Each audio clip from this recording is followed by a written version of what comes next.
प्यारे बच्चों, economics plus आपका अपना चैनल है। चैनल को सब्सक्राइब कर ले और घंटी का आइकन को ज़रूर दबा लें, क्योंकि उसी से आपको लेटेस्ट वीडियो की नोटिफिकेशन सबसे पहले प्राप्त होगी। इंटर सेकंड पेपर का ये लास्ट चैप्टर है और इस मतलब सारा चैप्टर अब समाप्त हो गया है।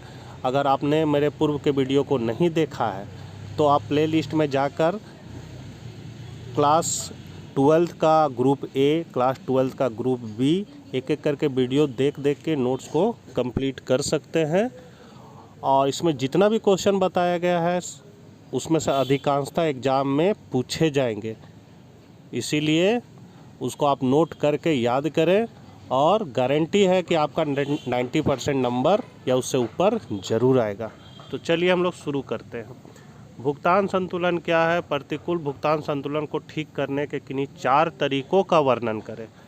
तो भुगतान संतुलन से आशय देश के समस्त आयातों और निर्यातों एवं अन्य सेवाओं के मूल्य के संपूर्ण विवरण से होता है। मतलब जो भी हम बाहर देश से सामान मंगाते हैं, मतलब आयात करते हैं, या बाहर देश में सामान वस्तु सेवा कुछ भी भेजते हैं, मतलब निर्यात करते हैं, तो उसका संपूर्ण विवरण भुगतान संतुलन के अंतर्गत होता है। इसके अंतर्गत लेन देन के 2 पक्ष होते हैं। एक ओर तो देश की विदेशी मुद्रा की लेनदारियों का विवरण रहता है, जिसे धनात्मक पक्ष कहते हैं, तथा दूसरी ओर उस देश की समस्त देनदारियों का विवरण रहता है, जिसे ऋणात्मक पक्ष कहते हैं। अगर आपको किसी से पैसा प्राप्त हो रहा है तो वो आपके लिए अच्छा कंडीशन है, मतलब धनात्मक, मतलब लेनदारी। और देनदारी मतलब आपको पैसा देना पड़ेगा, मतलब आपके पास से पैसा निकल जाएगा, तो ऋणात्मक पक्ष हो गया, मतलब देनदारी। तो ये ऋणात्मक पक्ष है। तो इसमें लेनदारी और देनदारी पक्ष का विवरण रहता है। अब है कि अगर आपका लेनदारी कम है, देनदारी ज़्यादा है, तो भुगतान संतुलन प्रतिकूल होने लगता है। तो प्रतिकूल भुगतान संतुलन होने की स्थिति में उसको हम लोग ठीक कैसे करेंगे? तो प्रतिकूल भुगतान संतुलन ठीक करने के निम्न तरीके हैं। पहला है मुद्रा संकुचन। मुद्रा संकुचन के फलस्वरूप देश में वस्तुओं एवं सेवाओं की कीमतों में कमी आ जाती है, जिससे निर्यात में वृद्धि हो जाती है।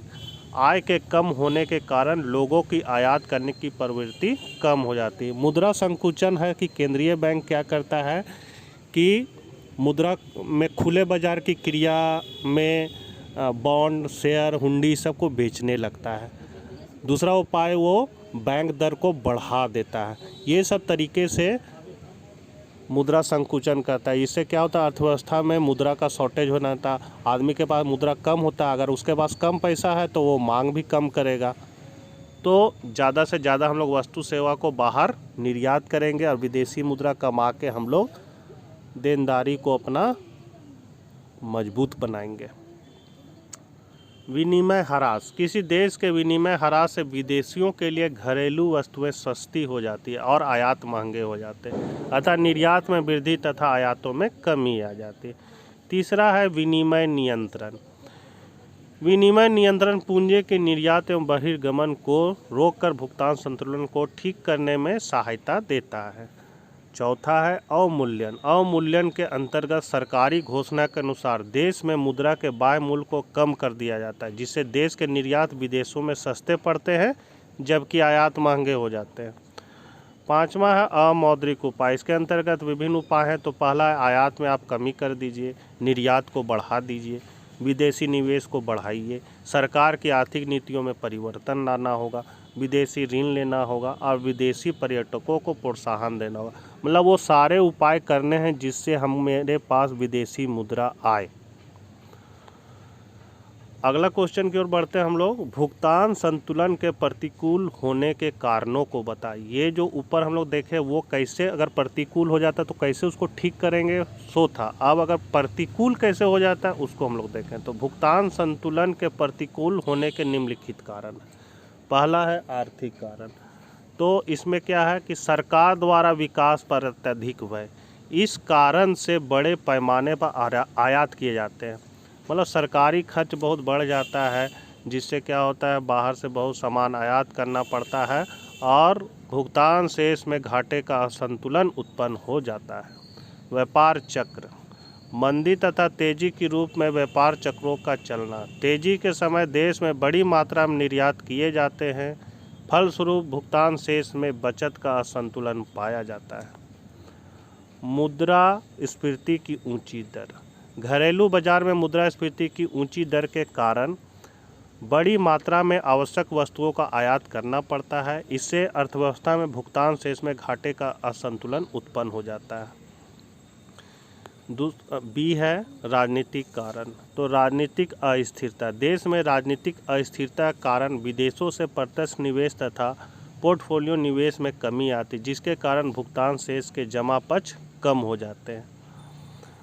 बी है लोकप्रिय नीति। चुनाव के समय सरकार द्वारा अपनाई जाने वाली लोकप्रिय नीतियों के फलस्वरूप आयात शुल्कों में भारी कमी की जाती है, जिससे आयातों को प्रोत्साहन प्राप्त होता है तथा भुगतान शेष के घाटे में वृद्धि होती है।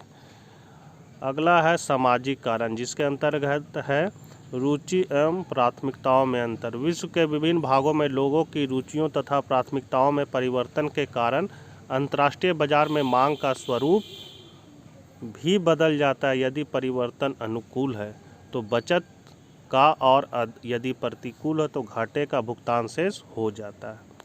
विभिन्न देशों में पूर्वाग्रह। विभिन्न देशों में पूर्वधारणा या पूर्वाग्रह कई बार देशों जैसे भारत तथा पाकिस्तान को महंगे आयात खरीदने तथा सस्ते निर्यात बेचने पर विवश कर देते हैं। ऐसी स्थिति में अर्थव्यवस्था भुगतान शेष के घाटे वाले असंतुलन का सामना करना पड़ता है। अगला क्वेश्चन है, भुगतान संतुलन सदा संतुलित रहता है, व्याख्या करें। तो लेखांकन संदर्भ तथा व्यवहारिक संदर्भ में भुगतान संतुलन की धारणा को निम्न उदाहरण द्वारा समझ सकते हैं। तो यहाँ तालिका में हम लोग देख रहे हैं दो पक्ष है, लेनदारी और देनदारी। लेनदारी क्रेडिट या डेबिट। तो यहाँ पर हम लोग देख रहे हैं वस्तुओं का निर्यात कितना है 550 करोड़ रुपए, सेवाओं का निर्यात जिसमें बैंकिंग, शिपिंग, बीमा, टूरिज्म 150 करोड़, शेष विश्व में हस्तांतरण भुगतान 100, पूंजीगत प्राप्तियां विदेशियों की संपत्तियों में बिकती, विदेशियों से पूंजी की प्राप्ति आदि 200, कुल प्राप्तियां 1000। उसी तरह देनदारी में भी है, वस्तुओं का आयात 800, सेवाओं का आयात इतना, शेष विश्व को हस्तांतरण भुगतान 80, पूंजीगत भुगतान ऋण विदेशियों से, संपत्तियों क्रय विदेशियों पूंजी का भुगतान 70, कुल देनदारी कितना 1000। मतलब लेनदारी और देनदारी दोनों बराबर है। अब यहाँ पर इसको हम लोग देखते हैं। उपरोक्त तालिका से ज्ञात होता है कि लेखांकन दृष्टि से भुगतान से सदा संतुलित होता है, क्योंकि कुल प्राप्तियां तथा कुल देनदारियां एक दूसरे के बराबर 1000 है। परंतु व्यवहारिक दृष्टि में यह असंतुलित हो सकता है। तालिका विश्लेषण करने से निम्नलिखित तथ्य प्रकट होते हैं। पहला है व्यापार शेष। व्यापार शेष में क्या है, वस्तुओं के निर्यात तथा आयात का अंतर। यह सदैव बराबर अर्थात संतुलित नहीं होता है। तो व्यापार शेष बराबर वस्तुओं के निर्यात माइनस वस्तुओं के आयात। तो वस्तुओं के निर्यात कितना है, तो इस तालिका में हम लोग देखेंगे। वस्तुओं का निर्यात देखिए 550 है, तो यही यहाँ 550 लिखा हुआ है। वस्तुओं का आयात,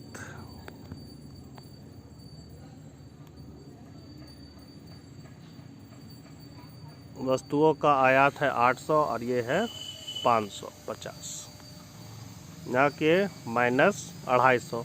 और यदि हम 550 यहाँ लिखते हैं तो लिखने में गड़बड़ हो गया है, तो 550 करोड़ माइनस 800 करोड़, तो यहाँ माइनस में ही आएगा, मतलब प्रतिकूल होगा। दूसरा चालू खाते का भुगतान शेष, यह 130 करोड़ रुपए घाटे को प्रकट करता है। तो चालू खाते का भुगतान शेष बराबर होगा व्यापार शेष, इसका फॉर्मूला है वस्तुओं का निर्यात माइनस वस्तुओं का आयात प्लस सेवाओं का शेष, मतलब सेवाओं का निर्यात माइनस सेवाओं का आयात प्लस हस्तांतरण शेष, जिसमें हस्तांतरण प्राप्ति और हस्तांतरण भुगतान है। टेबल में सब दिया हुआ देखें, यहाँ 550 है वस्तुओं का निर्यात और वस्तुओं का आयात 800, जो ऊपर हम लोग घटाए थे। उसी तरह सेवाओं का शेष कितना, सेवाओं का निर्यात और सेवाओं का आयात तालिका में देखेंगे तो इतना है, और हस्तांतरित प्राप्ति या हस्तांतरण भुगतान इतना है। सबको सॉल्व करें तो माइनस में ही आया, मतलब असंतुलन। अतः चालू खाते का भुगतान शेष 130 करोड़ रुपये का अर्थात असंतुलित है। तीसरा है पूंजीगत घाटे का भुगतान से या 130 करोड़ रुपये के अधिक को प्रकट करता है। पूंजीगत खाते का भुगतान 200 माइनस 70 बराबर 150 करोड़ रुपये 130 करोड़ रुपये। समुचित भुगतान से संतुलित होता है। 1000 करोड़ रुपये की प्राप्तियां बराबर 1000 करोड़ रुपये का भुगतान, क्योंकि पूंजी खाते का 150 करोड़ रुपये का अधिक चालू खाते ऋणात्मक से 150 करोड़ रुपये की क्षतिपूर्ति करता है। पूंजी खाते में 150 करोड़ रुपये का अधिक कहाँ से आया? दरअसल 130 करोड़ रुपये विदेशी ऋणों के रूप में प्राप्त हुए। पूंजी खाते का या अधिक हमारी ऋणग्रस्तता को प्रकट करता है, जो सुदृढ़ वित्तीय स्थिति का सूचक नहीं है। तो ये था इम्पोर्टेंट क्वेश्चन, और इसके साथ क्लास 12th का ग्रुप ए ग्रुप बी दोनों समाप्त हो गया है। धन्यवाद।